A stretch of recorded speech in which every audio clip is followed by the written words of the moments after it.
बिस्मिल्लाहिर्रहमानिर्रहीम। अस्सलाम वालेकुम। आज मैं आप सबके लिए बहुत ही मज़ेदार और यूनिक वनीला मफ़िन्स की रेसिपी लेकर आई हूँ, बहुत ही ज़बरदस्त। चले आएँ शुरू करते हैं। सबसे पहले यहाँ बोल में मैं 50 ग्राम बटर ले रही हूँ एट द रूम टेम्परेचर और इसे मैं अच्छे तरीके से बीट कर लूँगी।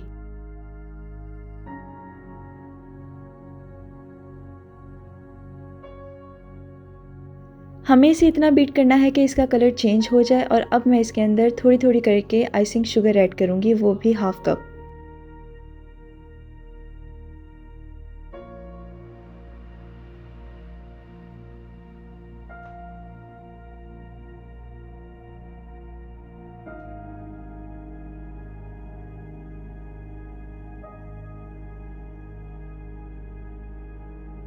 जब शुगर और बटर अच्छे तरीके से बीट हो जाए तो इसके अंदर मैं 2 अंडों की सफ़ेदी शामिल कर दूंगी और इसे भी मज़ीद अच्छे तरीके से बीट कर लूँगी और साथ ही इसके अंदर 1 टीस्पून वनीला एसेंस में शामिल करूँगी।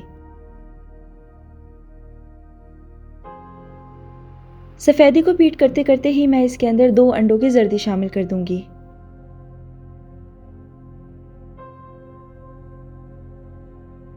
और यहाँ पे हमारा बीटिंग का अमल मुकम्मल हो चुका है। अब मैं इसके अंदर ड्राई इंग्रेडिएंट शामिल कर रही हूँ, जिसके अंदर सबसे पहले मैं 1 कप मैदा छान के इसके अंदर शामिल करूँगी और 1 टीस्पून मैं इसके अंदर बेकिंग पाउडर शामिल करूँगी। और बस अब मैं बैटर को बहुत अच्छे तरीके से फोल्ड कर लूँगी, इस तरह से कि इसमें किसी भी किस्म का कोई लम्प ना रहे।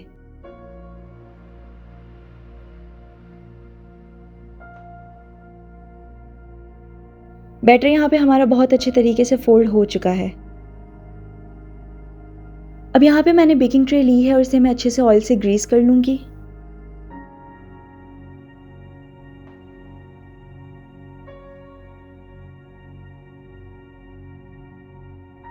और कप के क्रैपर्स में इसके अंदर लगा दूँगी।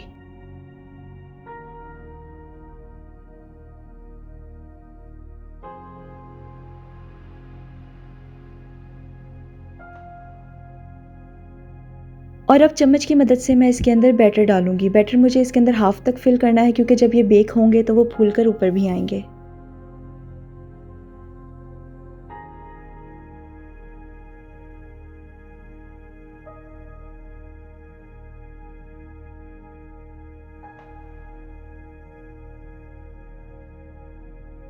और इसे एक दफ़ा अच्छे तरीके से टैप कर दूंगी। याद रहे इसे हम लोग बगैर अवन के बना रहे हैं, तो आप किसी भी यूज़लेस कढ़ाई का इस्तेमाल करके आप इसे आसानी से घर पर बेक कर सकते हैं।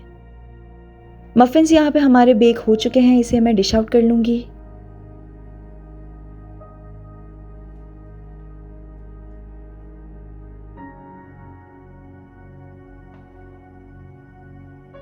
डेकोरेशन आप अपनी मर्ज़ी से कर सकते हैं। यहाँ पे मैं इसके ऊपर चॉकलेट सिरप ऐड कर रही हूँ और थोड़े से स्प्रिंकल्स ऐड करूँगी।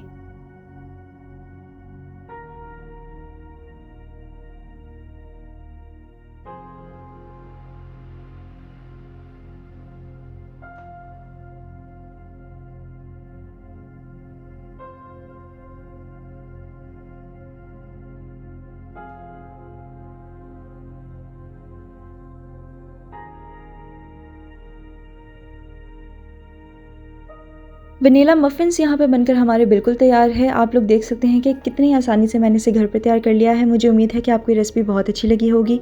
अगर अच्छी लगी है तो लाइक करें, शेयर करें और मेरे चैनल को सब्सक्राइब करें और मुझे कमेंट सेक्शंस में ज़रूर बताएं कि आपको कैसी लगी। Thanks for watching.